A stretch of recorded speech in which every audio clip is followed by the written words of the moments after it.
పాత్రికేయ మిత్రులకు నమస్కారం. పోయిన ఆదివారం రోజు జేఏసీ ప్రెస్ క్లబ్లో కాళేశ్వరం ఎత్తిపోతల పథకం మీద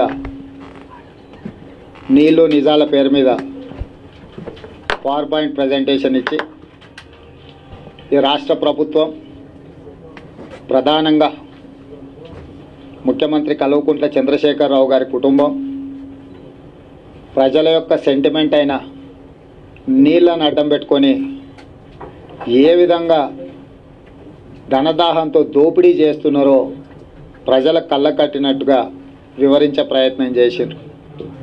అయితే అందులో ప్రధానంగా సాంకేతికపరమైన అంశాలే కాకుండా నిర్మాణంలో జరుగుతున్న అవకతవకలు లోటుపాట్లను తెలియజెప్తే ప్రభుత్వం ఏమైనా సవరించుకొని ఖచ్చితంగా తెలంగాణ ప్రజలకు మేలు జరిగే విధంగా నిర్ణయాలు తీసుకుంటారని మేము ఆశించాం. కానీ ప్రభుత్వం ఆ దిశగా చర్చలకు రాకుండా జేఏసీ కాంగ్రెస్ పార్టీ లేవనెత్తిన అనుమానాలను నివృత్తి చేయకుండా సాంకేతిక అంశాల మీద వివరణ ఇవ్వకుండా ఎదురుదాడి పేరు మీద జేఏసీ నుంచి మొదలుకొంటే ప్రభుత్వ దోపిడీని కేసీఆర్ గారు అవినీతిని ప్రశ్నించిన అందరి మీద విరుచుకుపడి తిట్లదండకం ఎత్తుకున్నారు. అయితే శాసనమండలి సభ్యులు శ్రీ పల్లా రాజేశ్వరరెడ్డి గారు చాలా అంశాలను ప్రస్తావించడం జరిగింది. వ్యక్తిగతంగా ఆరోపణలు కూడా చేయడం జరిగింది.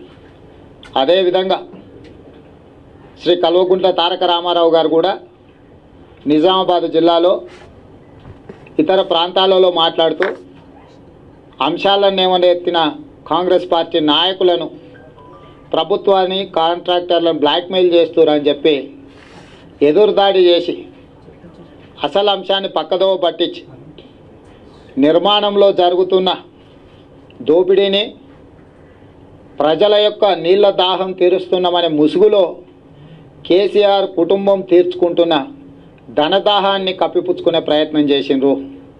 అదేవిధంగా మిగులు రాష్ట్రంగా ఏర్పడ్డ తెలంగాణ రాష్ట్రం 4.5 సంవత్సరాలు కల్వకుంట్ల చంద్రశేఖరరావు గారి నాయకత్వంలో పరిపాలన సాగించిన సందర్భంలో దివాలా రాష్ట్రంగా మారింది. అదే సందర్భంలో అప్పుల ఊపిలో కూరుకుపోయి కొంతమంది కేసీఆర్ గారి దగ్గర బంధువులకు తొడుక్కోవడానికి రబ్బర్ చెప్పులు లేని వాళ్ళు కూడా ఈరోజు అదానీ అంబానీల స్థాయికి వేల లక్షల కోట్ల రూపాయల ఆస్తుల వ్యాపారాలను సంపాదించుకునే పరిస్థితి వచ్చింది. ఈరోజు దేశంలో ఉన్న అత్యంత ధనవంతుల కొద్దిమంది జాబితా తయారు చేస్తే 1, 2, 3 స్థానాలలోనే కేసీఆర్ గారి కుటుంబం చేరుకున్నది. అంటే ధనిక రాష్ట్రంగా ఉన్న తెలంగాణ దివాలా తీసింది. దివాలా స్థాయి నుంచి అత్యంత ధనవంతుల జాబితాలో కేసీఆర్ గారి కుటుంబం చేరి అదానీ అంబానీలతోని పోటీ పడే పరిస్థితి వచ్చిందంటే ఏ రకమైన పరిస్థితులు సాగునీటి ప్రాజెక్టుల నిర్మాణంలో జరుగుతున్నదో ఆలోచన చేయవలసిన అవసరం ఉన్నది. ఏంటండి, వీడియో నచ్చిందా? అయితే ఓ లైక్ వేసుకోండి, లేదంటే ఓ కామెంట్ చేయండి. ఎప్పటికప్పుడు మా వీడియోస్ చూడాలంటే సబ్స్క్రైబ్ చేసుకోండి.